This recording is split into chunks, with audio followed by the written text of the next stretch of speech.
Welcome to Living Blind 101. Today I want to share with you some of the methods I use to cope in the kitchen. There are so many adaptive devices you can get for helping someone with visual impairment, and many of them are fantastic. But most of the things that I use in my day-to-day life, and I think every one of these in the kitchen today, are actually just kind of simple things that you can do yourself. They're nothing special.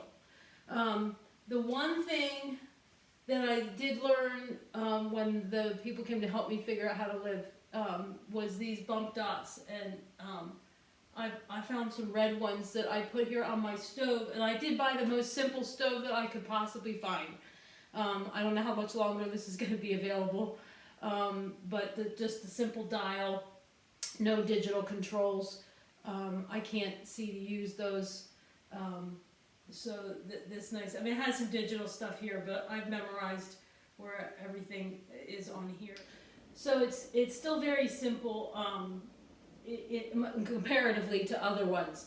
But anyway, I bought these red bump dots. So the bump dot is just something that's three-dimensional, and it has like a sticker back. Okay, so you can feel where it is. I used to have them up here. I got a new microwave, and I've memorized everything, so I didn't bother putting it back. But you can feel like, okay, the timer button is this one that has the dot on it or whatever. But I bought the red ones because I put them where high is, so that tells me that's where it's the hottest. So the red made sense to me, and it looks like it makes sense on the stove. So that was really the only thing that was kind of like a blind trick. The rest of this stuff is just things that I kind of did on my own. My recipes, I use a 3-ring binder rather than a little card box, and I type them in the computer, my recipes, and I have reprinted them out probably 3 times as my vision has gotten worse. And as you can see, maybe, they're really big. All I do is put down the ingredients and the cooking time and temperature. I don't go through, I don't need all of in a small bowl, mix the eggs in the, I don't need all that. I know how to do that. So it's just the ingredients, just the necessary information, as big as humanly possible to fit on the paper so I can see it. For things that I can't see, like can't do that with, on a cake mix or something. I found this at a coin shop. Actually, my mom found it.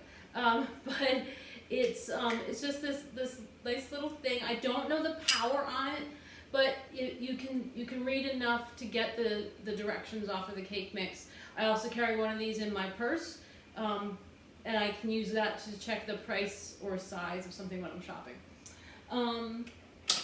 I have measuring cups and spoons that are color coordinated. So these were just regular old, they weren't anything for blind people. Actually, the measurements are written so microscopically, I don't know how anybody could read them. But I know that the green one is a 1/4 cup. So these are very, very easy for me. I don't have to worry about reading the numbers. I can tell by the color what the measurement is. My spices and things, I have this thing,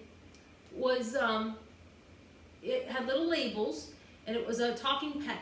And so you recorded, if this is, what is this? This is time. So you would put the label on, and you would say time, and then you would use the pen to run it across and read, and you would hear time.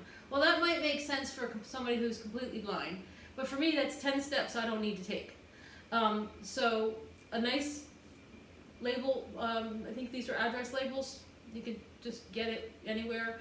And a Sharpie. And I can see what's in my spice drawer. Same thing goes for, and sometimes I won't use a label. Sometimes I'll just put it directly onto the jar or container. This is a V for vanilla.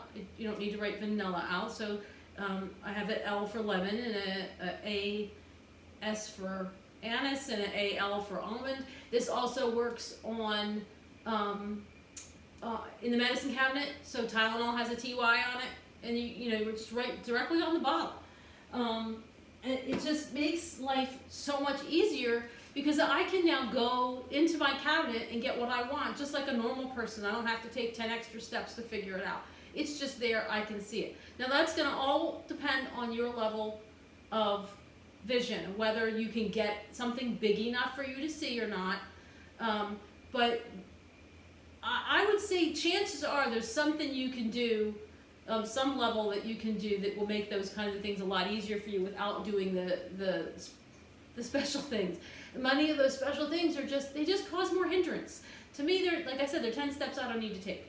The other thing I have is an UV glove. I know these are fairly normal. People have them in their kitchen anyway. But for me, the reason I have it is because your whole hand is protected.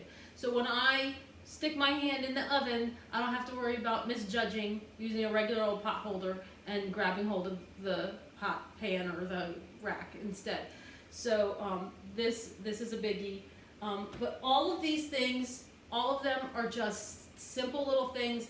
Think about the things you do, the things that are causing you trouble, and see if there's something that you can do that just makes sense to make it easier. Don't always look for the big fancy $3,000 fix. Sometimes there's a 30-cent fix. So I'll encourage you to look around your house. You can do this in your house. You can't do this everywhere, but you can do it in your house. You'll need the adaptive devices out in the world most of the time, but in your house, look around and just go about your day and decide where are those little things that I can change to make my life a little easier. Just like those bump dots, I have them on my keyboard on my computer. I have them on my washing machine.